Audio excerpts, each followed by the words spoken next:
Welcome to the Plaid Sheep Oracle. This is a collective reading, and it's about Mercury meeting Uranus.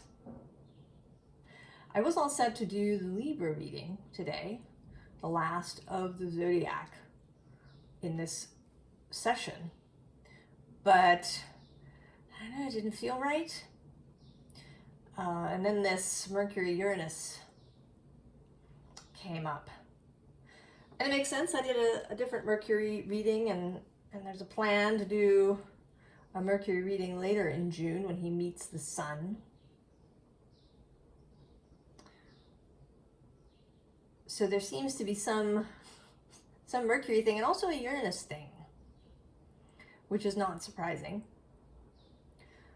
The planets have all made this conjunction to Uranus in the last couple of months. It started with Jupiter on April 20th, the Sun on May 18th, Venus on May 23rd, and Mercury will make an exact conjunction just before 2 in the morning tomorrow, May 31st, Eastern Time in North America. And then Mars on August 14th. Now, Mercury, the Sun, and Venus will make at least one other conjunction to Uranus before he leaves Gemini for good, which happens on April 25th, 2026. He spends about 4 months from July 7th to November 7th of 2025 in Gemini. He's crossed the border. And then he comes back on November 7th. And then on April 25th, he's there for good in 2026. And the Sun and Mercury will meet him again before then. And Venus actually meets him twice. The last time only 2 days before, on April 23rd. Really close. It's like 59 minutes or 59 degrees, 53 minutes of Taurus, just at the very last moment. And all of these meetings have multiple effects, multiple messages. So this is only one that is coming from the Mercury-Uranus meeting that happens tomorrow in the early morning.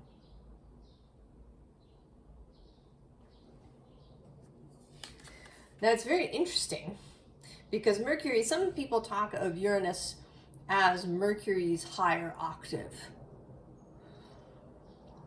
or lower octave, depending on how you look at it, deeper perhaps. And certainly there's some truth in that. Uranus is associated with the mind, with the nervous system.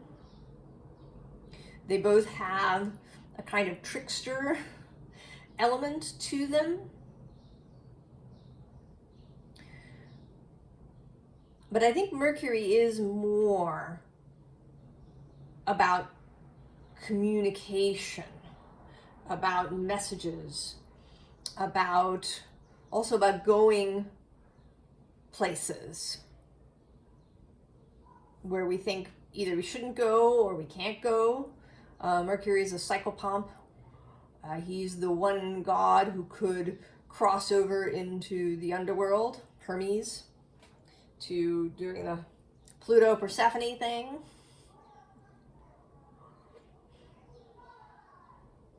His energy was able to cross into the underworld and come back without any special dispensation or equipment.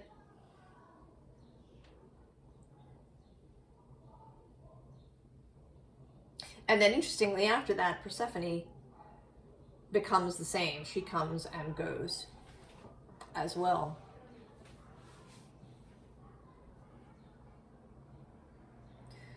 Whereas Uranus, right, is more concerned with the unusual, the radical,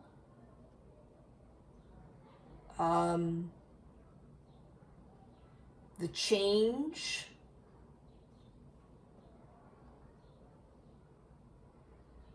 the innovation,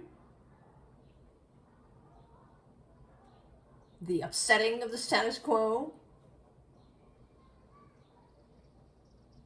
But they are certainly related. And what's interesting is that while they have this very air element thing happening,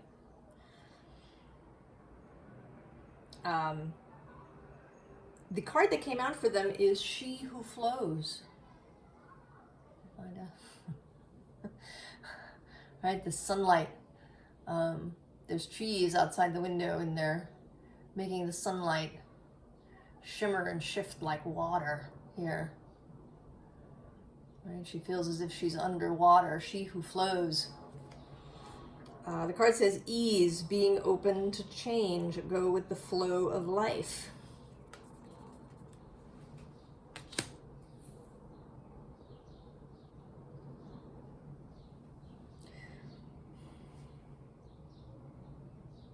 So Mercury meeting Uranus. The other card, the card at the bottom of the deck here, is the Selkie, which says, come out of hiding, embrace who you really are. And at the very bottom of the deck, planetary wave, soul mission, trust the inner call, soul team.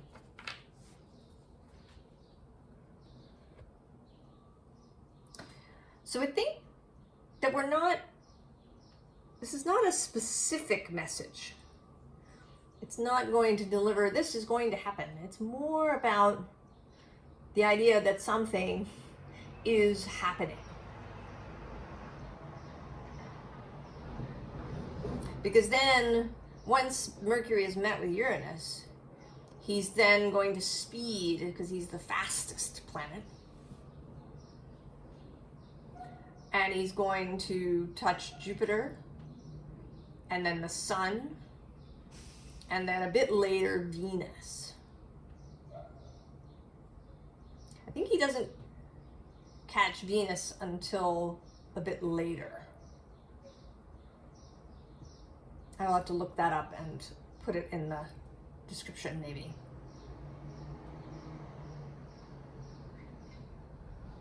So there's this continuous flow of information, of messages. The continuous possibilities of change and doors opening. Nine of Swords with this kind of vortex opening energy over there behind your shoulder. Maybe where you weren't expecting it. Maybe you were expecting something in front of you. But that may not be where it comes from. That the significant opening may be from somewhere where you don't see it coming. The card at the bottom of this deck is the Star. Wishes, dreams, visions, hopes. And I think here perhaps Uranus showing up. So the Star is also associated with Aquarius. Showing up here in a very, in this more watery way. In this very flowing way. And it may be that his time in Taurus has made Uranus a little more watery, perhaps, in some way. Less electric, although there is still this electric sense with this vortex opening up. Now below that we have, I think, actually Mercury showing up here as the Page of Pentacles, as he might be in Taurus, right? The pages are messengers. The pages take and deliver messages.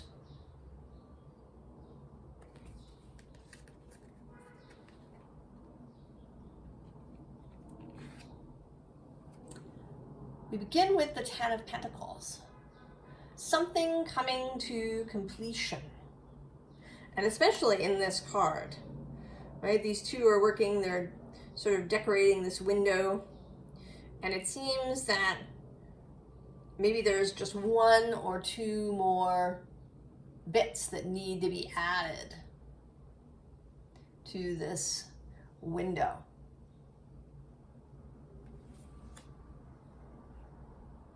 And then it will be complete. And it's really satisfying completion. This is something that was well done and is now complete.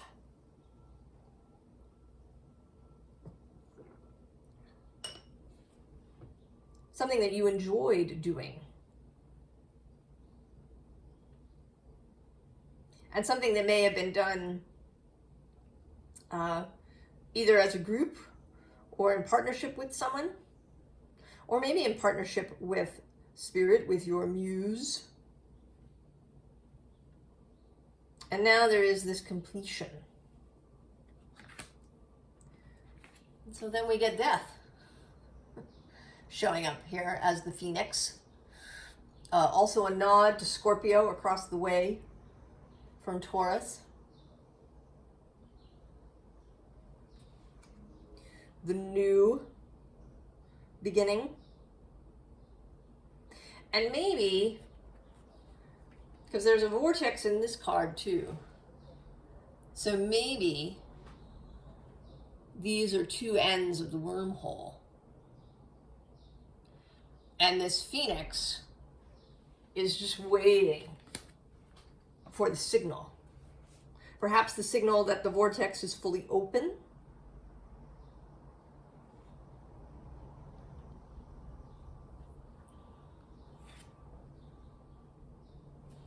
Then we have the Four of Pentacles. Very sunny this morning. The Four of Pentacles.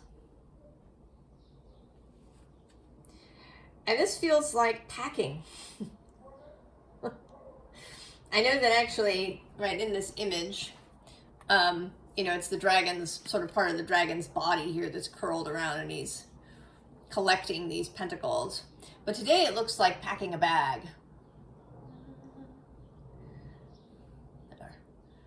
Like he's packing a bag, getting ready to go.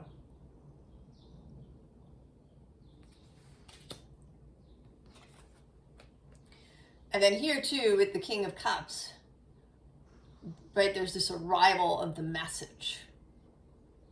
The seahorse has arrived, and the King of Cups has been expecting this message, and now it's here. And of course, you may often have heard me say that nothing happens in a vacuum. There is no, we talk about single aspects or transits, the Jupiter-Uranus conjunction, but it happens within a moment when all of the other planets are involved and all of us are involved. So this is part of a whole flow. Mercury's movement through the chart, through your chart. Messages he delivers, messages he takes away.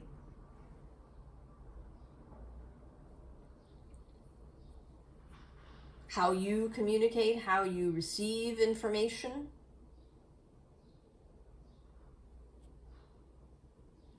So there is a sense of this thing coming to completion, and then of a new something starting. And that you may feel the urge to start packing. Perhaps metaphorically. I mean, it may be literally. These things that come up, I often think of them as metaphorical, but they may be literal. You may be packing. You may be moving. You may be traveling as a result. You may be packing up your desk to leave your job or to leave your position. Maybe you're moving somewhere else in the company. And maybe this comes as a surprise. Or you were expecting a promotion, but it's somewhere completely different than you were thinking.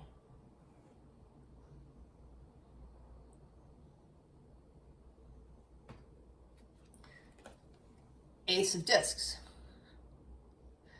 The new thing. And interestingly, below this, we have indolence. So it may be that you really didn't think that this would happen.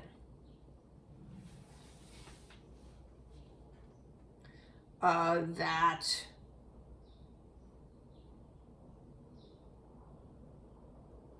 things were just not moving.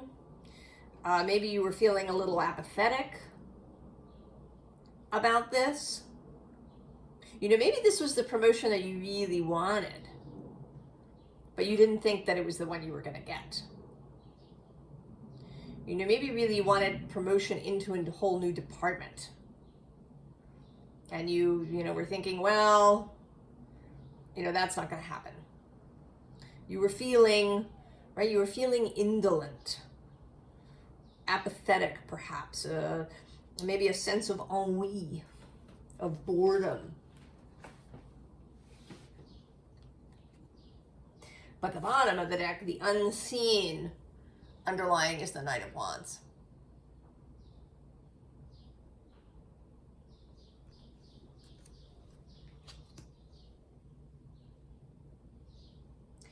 The Knight of Wands arriving like a surprise.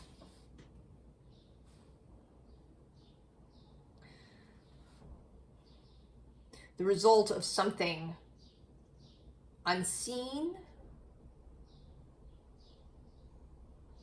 That it's a combination of what you have been, the energy that you have been putting out, that we have been putting out, and then the universe's contribution, source's contribution, the solar system's contribution.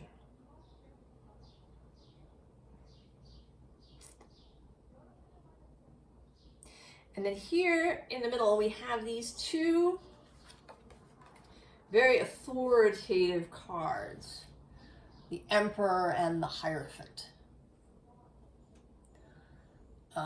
All of the ways that we can be really responsible in our lives, doing all the things that we know we are supposed to do, that we should do, yeah? That this is the way of life, right? We become responsible. We get down to things. We do all the stuff in the right order. Right in the middle, between them, is pleasure. Six of Cups. Pleasure.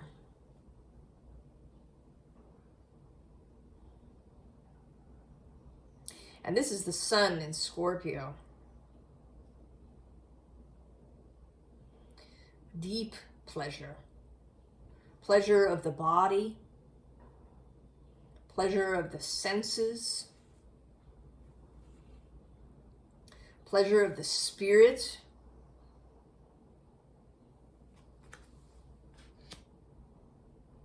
So there's a kind of reordering, a reimagining.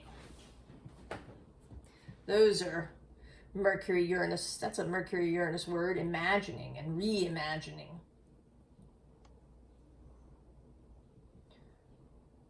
What life, and most particularly physical life, here with all these pentacles and the Hierophant. And even the Emperor, he's associated with Aries, but I also think of him as Capricorn. The manager kind of energy. And that Uranus, as he's moved through Taurus these past years, has been allowing us to reimagine our physical material lives. Not just through Taurus, but also Virgo and Capricorn.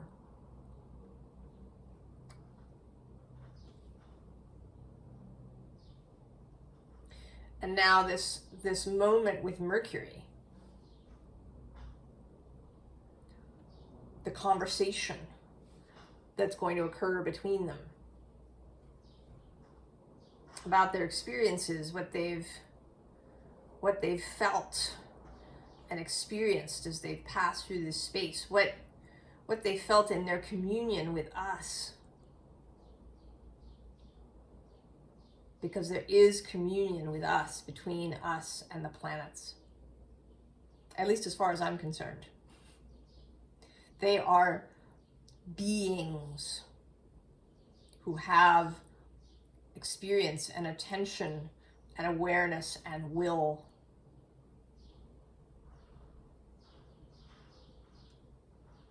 Now, their lives, of course, are nothing like ours. But they are in communion with us as they are with Source and with the rest of the cosmos.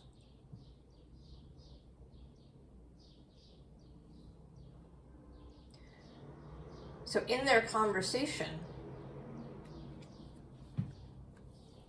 we have wind, which says change. But it's an ordered change. I mean, it seems sort of chaotic, but she is in control of this change. It isn't actually chaotic, right? Things are kind of arranged, even though they don't seem to be. Even though right below this we have bushfires and fury, that maybe there is a sense of chaos. Certainly if one watches the news, one might feel that. And you might feel it in your own life, that there's a sense of being out of control. Or, sort of hanging on by your fingernails. If you don't do all the things, it's all just going to spin out. But the bottom of the deck has gravity. This fundamental force that is there. This message continues. I don't know when it began coming out.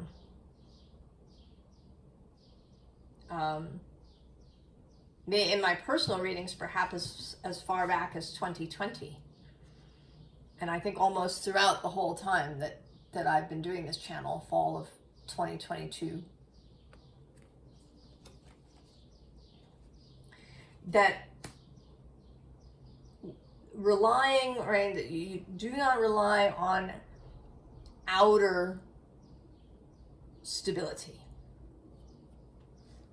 At least not, right, that's not the place you really can rely. It is, right, with endurance, it is the self. It is your connection to Source and to the earth and to the rest of the cosmos that is your stability. Safety lies in this. Safety, security, stability lie in this connection. That if you cultivate this connection,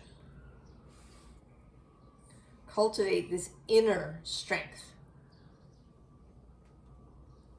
that then you can feel more stable even when things feel chaotic here with volcanoes. If you're watching the news, there is a new eruption happening in Iceland.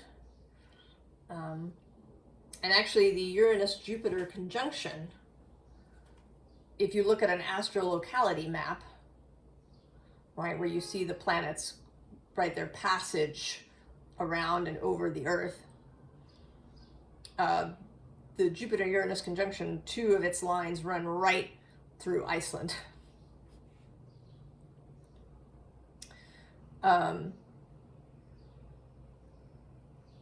As well as elsewhere, but I'm not going to talk about that.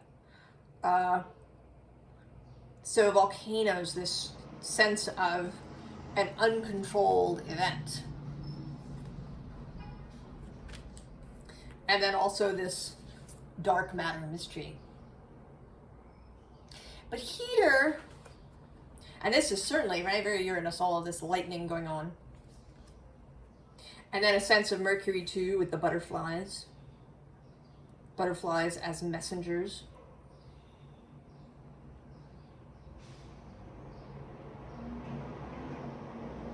As spirit, maybe even as psychopomps. I sometimes wonder, do butterflies get tired of just being the transformation metaphor? Do they want a different adjective, a different way of being seen? Seen here as messengers, as harbingers of magic happening, as multi-dimensional creatures, like bees too. And this, right, this vortex that we're seeing again, right? Perhaps they fly ahead of the phoenix.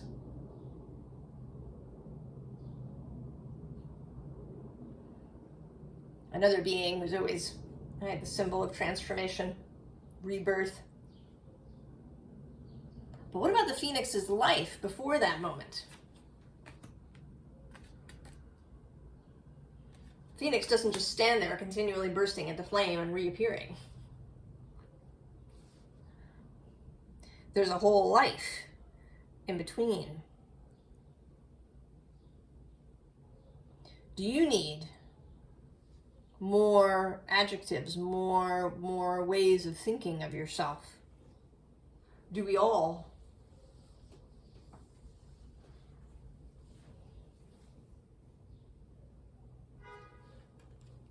And so we get the Ace of Aether, the Ace of Swords.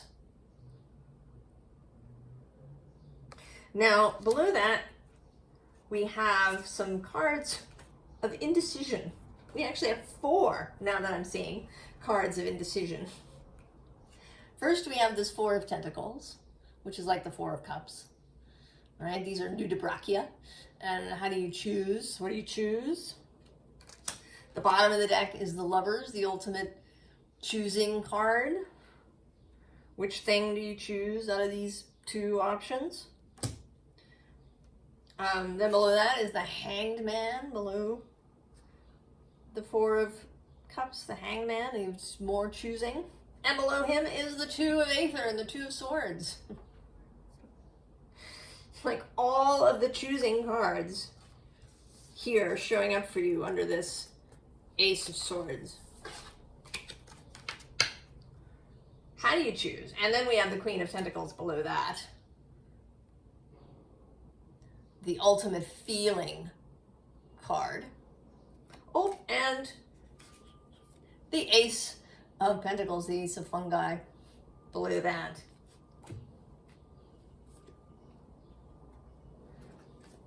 So how do you choose? Ace of Pentacles, the Cup, with your cup. Right, it's interesting, there's these 2 ace cards, right, the Ace of, right, they both have, right, this movement. But it's the Heart card, the Ace of Pentacles, that has the big eye of seeing.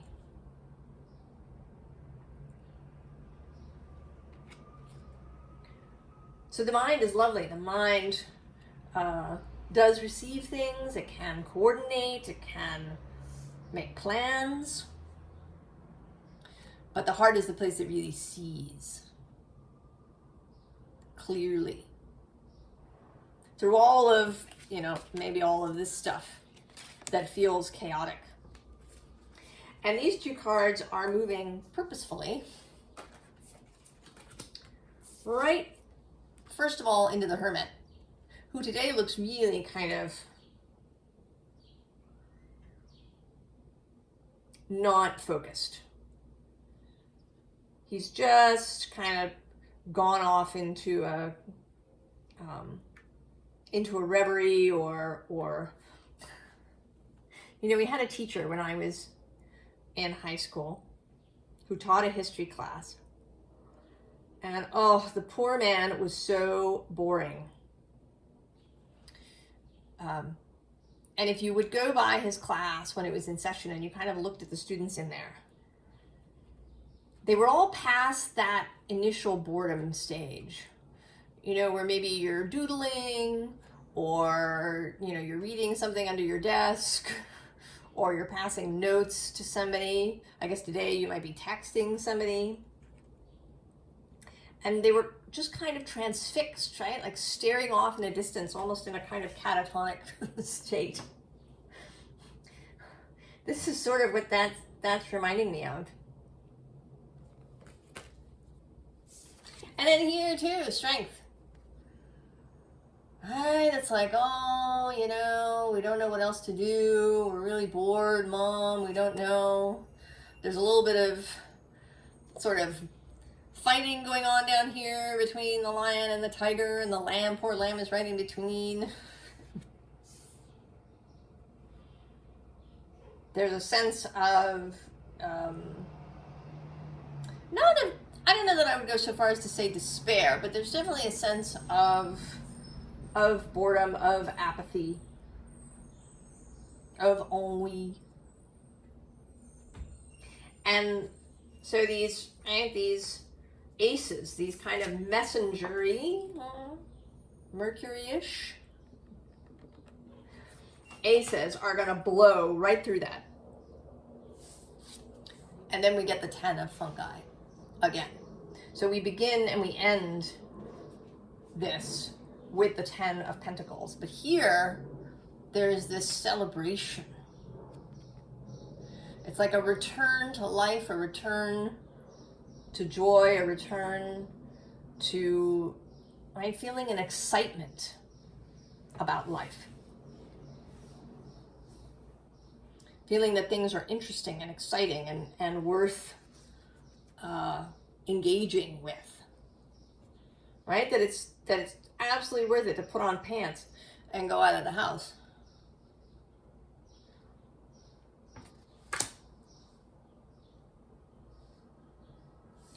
So it seems that Mercury, as he passes through Uranus and then starts to meet up with the other planets, that he may be delivering this message of excitement, of change. Right? The vortex is, the wormhole is opening. And this phoenix can travel through. Right? The butterflies are announcing.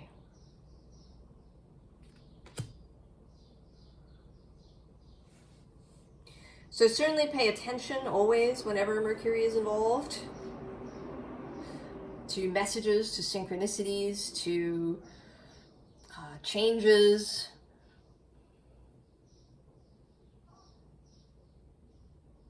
And to things changing in a short way. I mean, you've seen passing through this video, the sun moving behind clouds and away from the clouds and then back to being behind them again, and the clouds moving. All these changes.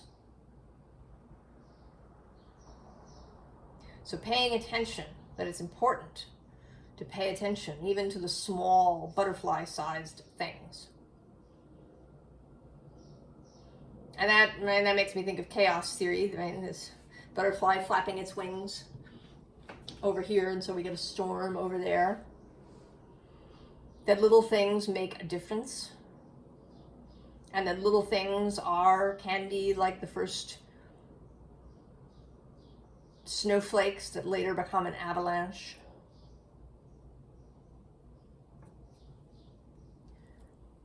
Advice. Page of Water. Have a childlike view of the whole thing. Get excited. Don't be, right? This is kind of not a moment for actively being the Emperor and the Hierophant. Right? This gravity, this endurance rock card, talk about the Hierophant and the Emperor being there as the basis, as the kind of thing that you stand on. They're in the background. They want to be the background. And in fact, the Hierophant is at the bottom of this deck. Remember that this stability is innate to you. You cultivate it, you practice it, and it is there. So that then you can be this Page of Water, and right below that, the Fool. And even then, this Ten of Fire, right? This sense of conjuring, of juggling many different things that are on fire. Many different ideas, inspirations, projects, plans, people.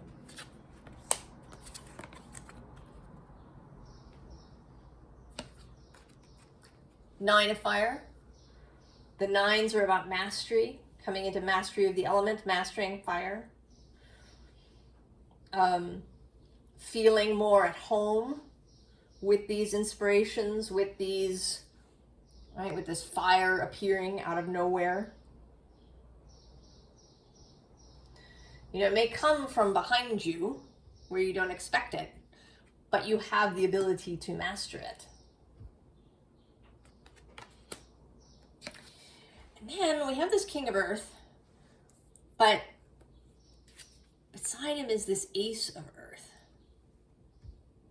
So that even if you've been feeling, you know, sort of King of Earth, very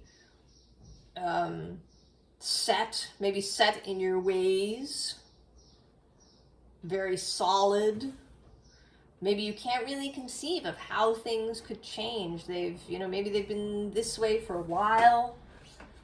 It seems very settled, but this is always there. This Ace of Earth coming up for the third time now.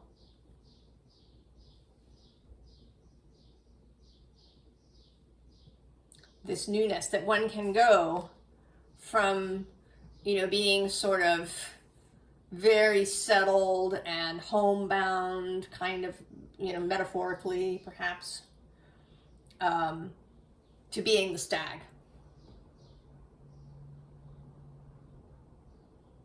Right, that kind of speaks to this Selkie thing, actually. Right, that the Selkie is it's the wild skin.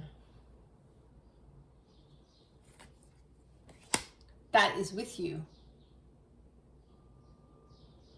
You have this wild skin within you, as well as your stability. And then the Two of Earth.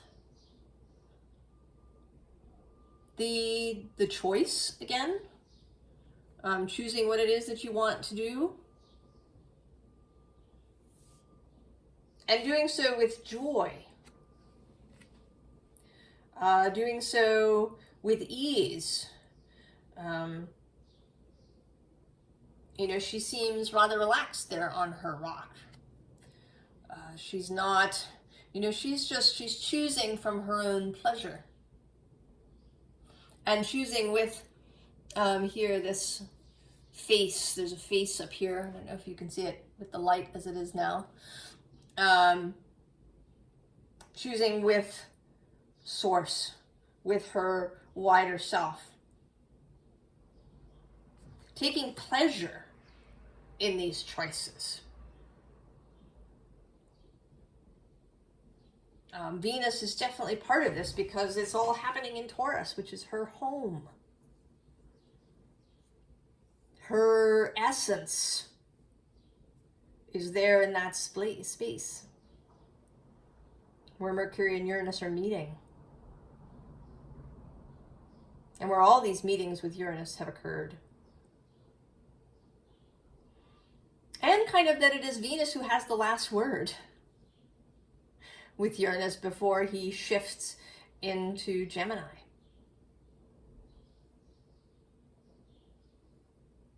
So I think, there is a whole thing unfolding. If you listen to Rick Levine, the astrologer, he has been talking about this idea that, right, there's planets shifting in the next couple of years out of signs, planets that normally spend a while. So Pluto has just changed to Aquarius. He will change there permanently at the end of November. Then next year, both Uranus and Neptune spend a bunch of time in the next sign. And then they both move into their new sign at the beginning of 2026. So all three of the outer planets within the next 2 years will shift signs. And so this is a big transition. But they were still right in that space. The kind of mutable, really, we don't know what's going to happen space. There's so much leeway for creation. I mean, I don't think that anything is ever fully set in stone.